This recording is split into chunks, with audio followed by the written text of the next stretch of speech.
सभी विद्यार्थियों को सुप्रभात। हमारे शिवाजी एजुकेशन सेंटर की तरफ से सभी का हार्दिक अभिनंदन, स्वागत। माय डियर स्टूडेंट,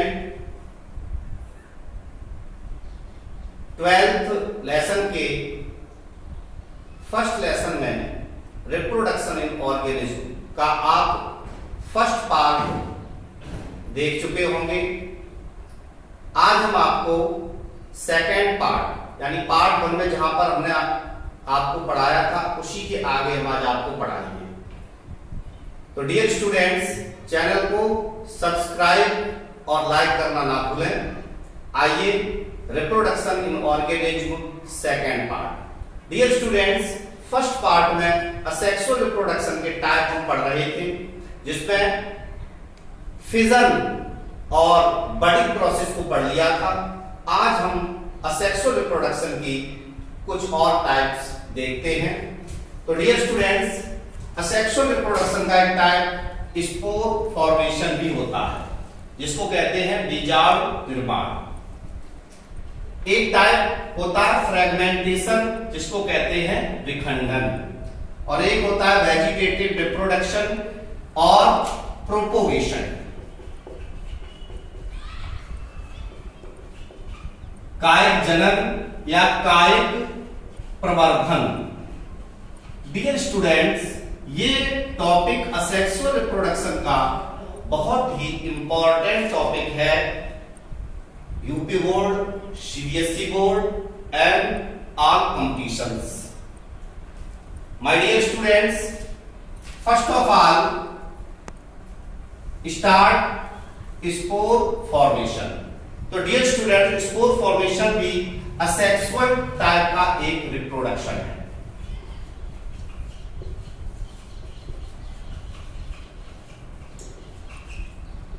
इस प्रकार का रिप्रोडक्शन जो है ना, वो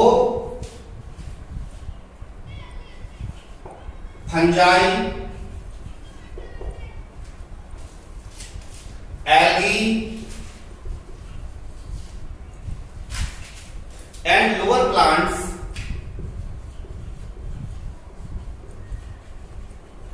as bryophytes में पाया जाता है। डियर स्टूडेंट्स, असेक्सुअल यानी स्पोर फॉर्मेशन क्या है?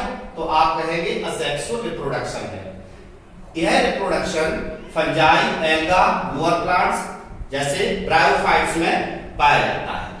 डियर स्टूडेंट्स, इस प्रकार के सेक्सुअल रिप्रोडक्शन में स्पोर का निर्माण, स्पोर जिसको कहते हैं बीजाणु, स्पोर का निर्माण होता है और यही स्पोर्स एक न्यू ऑर्गेनिज्म का निर्माण करते हैं। असेक्सुअल स्पोर फॉर्मेशन द्वारा असेक्सुअल रिप्रोडक्शन करने वाले लिविंग ऑर्गेनिज्म में डिफरेंट टाइप के स्पोर्स पाए जाते हैं। आइए, एक स्पोर्स का टाइप होता है जूस्पोर, जिसको कहते हैं चल बीजाणु। डियर स्टूडेंट्स, स्पोर फॉर्मेशन द्वारा असेक्सुअल रिप्रोडक्शन करने वाले लिविंग ऑर्गेनिज्म में एक टाइप का स्पोर्स पाया जाता है, जिसको कहते हैं जूस्पोर्स। ये स्पोर्स मोटाइल, चल होते हैं, क्योंकि इनमें फिलामेंट्स उपस्थित होते हैं।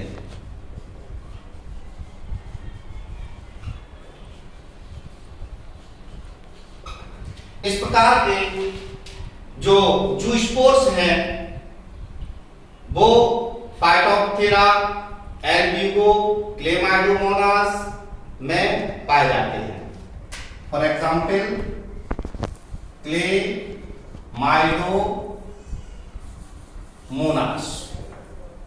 सेकेंड टाइप यानी एक टाइप का स्पोर्स और होता है डियर स्टूडेंट्स, जिसको कहते हैं एप्लिनोस्पोर्स।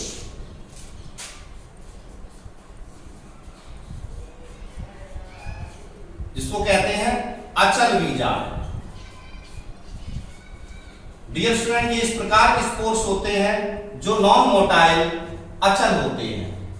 अर्थात इनमें फिलामेंट्स एब्सेंस होते हैं।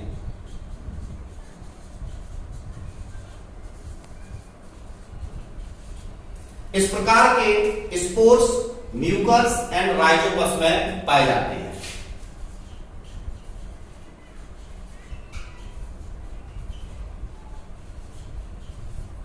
म्यूकर एंड राइजोपस ये फंजाई हैं, कवक होते हैं ये। माय डियर स्टूडेंट्स,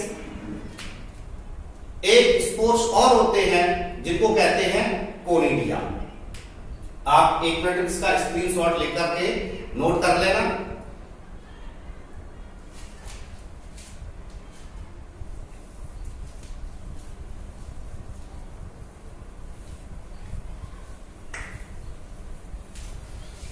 कोनिडिया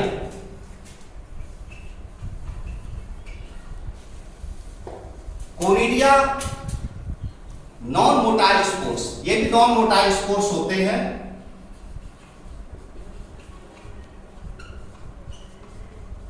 अर्थात इनमें भी फ्लैजेलम उपस्थित नहीं होता है।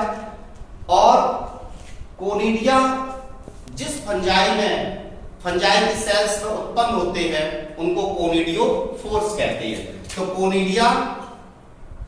कोनिडियो फोर्स में उत्पन्न होते हैं। और डियर स्टूडेंट्स, कोनिडिया द्वारा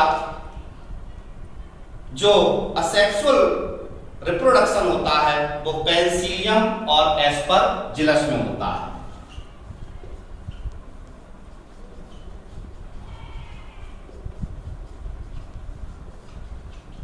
डियर स्टूडेंट्स, ध्यान रहे, ये क्वेश्चंस ऑब्जेक्टिव क्वेश्चंस में बहुत ज्यादा पूछा जाता है कि पेंसिलियम में असेक्सुअल रिप्रोडक्शन किसके द्वारा होता है। तो आप ध्यान रखेंगे कोनिडिया के द्वारा होता है। एस्परजिलस में किसके द्वारा होता है, तो ध्यान रखेंगे कोनिडिया द्वारा होता है। कोनिडिया किसमें बनते हैं, कोनिडियो फोर्स में बनते हैं। और कोनिडियो एक्सोजीनस रूप में उत्पन्न होते हैं, ये भी ध्यान रखेंगे।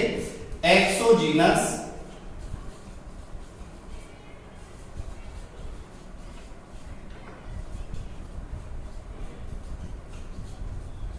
माय डियर स्टूडेंट्स, यहां पर एक्सोजीनस का मतलब है कि जब सेल्स के आउटर सरफेस से, कोशिका की बाहरी परत से कोई स्पोर बनता है तो उसको एक्सोजीनस कहते हैं। और जब सेल्स के अंदर से कोई स्पोर्स बनता है तो उसको एंडोजीनस कहते हैं। तो डियर स्टूडेंट्स, कोनिडिया जो है ना वो एक्सोजीनस स्पोर्स होते हैं और इनका निर्माण कोनिडियो फोर्स में होता है। और ये पेंसिलियम और एस्परजिलस में पाए जाते हैं। Dear students, next type asexual reproduction, fragmentation. Fragmentation का मतलब होता है विखंडन, अर्थात टुकड़ों में टूटना। डियर स्टूडेंट्स,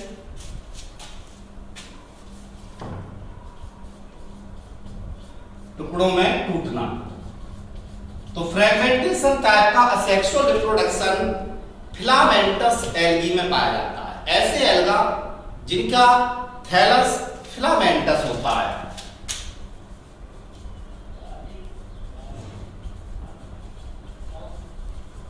फिलामेंटस एल्गा मतलब तंतु जैसे, धागे जैसी संरचना, यानी जो धागे जैसे एल्गा होते हैं उन एल्गा में इस टाइप का असेक्सुअल रिप्रोडक्शन होता है। एडेप्टेटिव कंडीशंस में ये फिलामेंटस एल्गा जो होते हैं वो कई टुकड़ों में टूट जाते हैं और ये सभी फ्रेगमेंट्स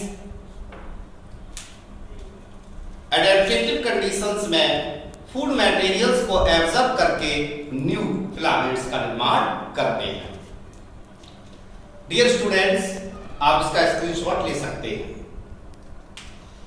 आइए डियर स्टूडेंट्स, अब एक टाइप का जो असेक्सुअल रिप्रोडक्शन है, वेजिटेटिव रिप्रोडक्शन। बहुत ही इंपॉर्टेंट टॉपिक है ये, और इस टॉपिक को आप केयरफुली सुने और तैयार करें, क्योंकि ये लॉन्ग क्वेश्चन के लिए यूपी बोर्ड में बहुत इंपॉर्टेंट प्रश्न होता है।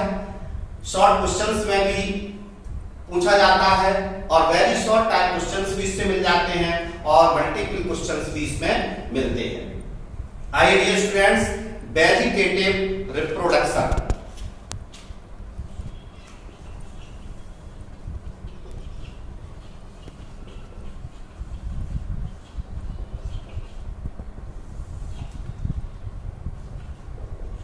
कायिक जनन।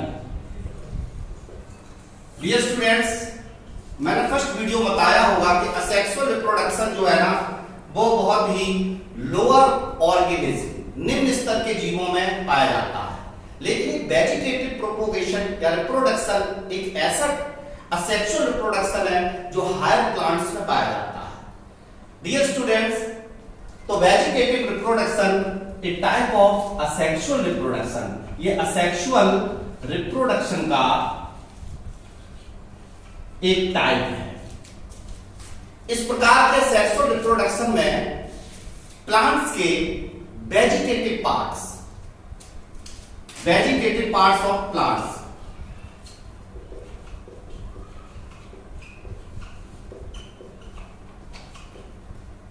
पौधे के कायिक भाग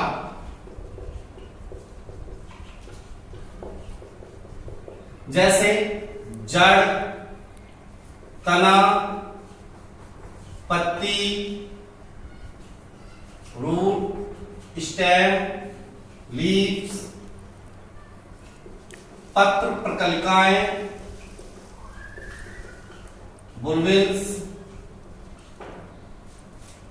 तो डियर स्टूडेंट्स, वेजिटेटिव रिप्रोडक्शन एक टाइप का सेक्सुअल रिप्रोडक्शन है। इस टाइप के सेक्सुअल रिप्रोडक्शन में हायर प्लांट्स के जो वेजिटेटिव पार्ट्स कायिक भाग होते हैं जैसे जड़, तना, पत्ती या पत्र प्रकलिकाएं, रूट, स्टेम, लीफ एंड बुलबिल्स जो है वो एक न्यू ऑर्गेनिज्म का निर्माण करते हैं। तो डियर स्टूडेंट्स, जब पौधे के कायिक भाग जड़, तना, पत्ती, पत्र प्रकलिकाएं, रूट, स्टेम, लीफ एंड बुलबिल्स के द्वारा न्यू ऑर्गेनिज्म का निर्माण होता है, तो इस प्रकार के असेक्सुअल रिप्रोडक्शन को हम वेजिटेटिव रिप्रोडक्शन कहते हैं। डियर स्टूडेंट्स, वेजिटेटिव रिप्रोडक्शन में भाग लेने वाली संरचनाएं प्रोपोग्यूल कहलाती हैं। तो डियर स्टूडेंट, जैसे वेजिटेटिव रिप्रोडक्शन में जो संरचनाएं भाग ले रही हैं जैसे रूट, स्टेम, लीफ एंड बुलबिल्स, तो ध्यान रखें डियर स्टूडेंट्स, इन संरचनाओं को हम प्रोपोग्यूल कहते हैं। ये क्वेश्चंस मल्टीपल क्वेश्चंस के लिए बहुत इंपॉर्टेंट बनता है। पूछा जाता है कि वेजिटेटिव रिप्रोडक्शन में जो वेजिटेटिव पार्ट्स पार्टिसिपेट करते हैं उन पार्ट्स को हम क्या कहते हैं? उनको प्रोपोग्यूल्स कहते हैं। डियर स्टूडेंट्स, पौधे के कायिक भाग से जो नई संतति बन रही है उसको वेजिटेटिव रिप्रोडक्शन कहते हैं। वेजिटेटिव रिप्रोडक्शन में जो पेरेंट्स प्लांट होते हैं उनसे एक बड वृद्धि करता है। ध्यान से careful listen to me carefully, मैं पुनः बताता हूं। वेजिटेटिव रिप्रोडक्शन में पेरेंट प्लांट से, यानी जिस प्लांट से न्यू प्लांट बनने वाला है, तो पेरेंट प्लांट से एक बड वृद्धि करता है जो डेवलपमेंट द्वारा नए पौधों को जन्म देते हैं। बड, और ये जो बड है ध्यान देने की बात है, यानी कि मैंने बोला कि वेजिटेटिव रिप्रोडक्शन में जो पेरेंट्स प्लांट होता है उसके ऊपर एक बड बनता है, इसी बड से एक न्यू प्लांट्स का निर्माण होता है और ये बड जो है ना वो प्लांट स्टेम पर पाए जाते हैं। और ये बड जैसे शल्ककंद, धनकंद, प्रकंद, कंद, corm, rhizome, tubers and stolons etcetera आदि होते हैं।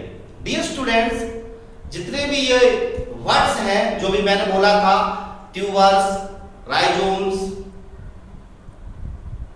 कोरम, स्टोलेंस एटसेट्रा, ये सभी डियर स्टूडेंट्स पेरिनेटिंग ऑर्गन्स होते हैं। पेरिनेटिंग ऑर्गन्स का मतलब होता है चिरकालिक अंग। चिरकालिक अंग यानी कि इन अंगों से मतलब ये है कि ये अनुकूल परिस्थितियों में पौधे का भोजन का संचय भी करते हैं और उस संचित भोजन के द्वारा एक नए पौधे का निर्माण भी करते हैं।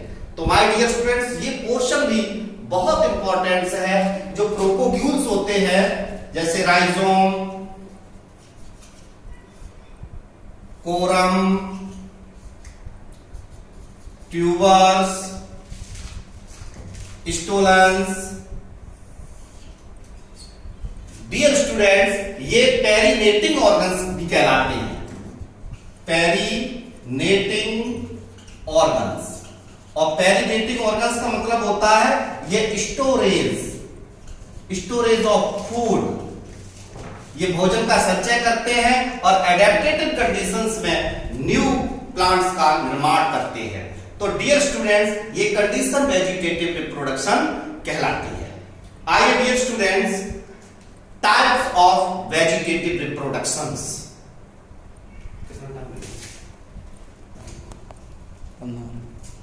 आइए टाइप्स ऑफ वेजिटेटिव रिप्रोडक्शंस की चर्चा अब आपसे हम करते हैं कि वेजिटेटिव रिप्रोडक्शन कितने टाइप्स का होता है।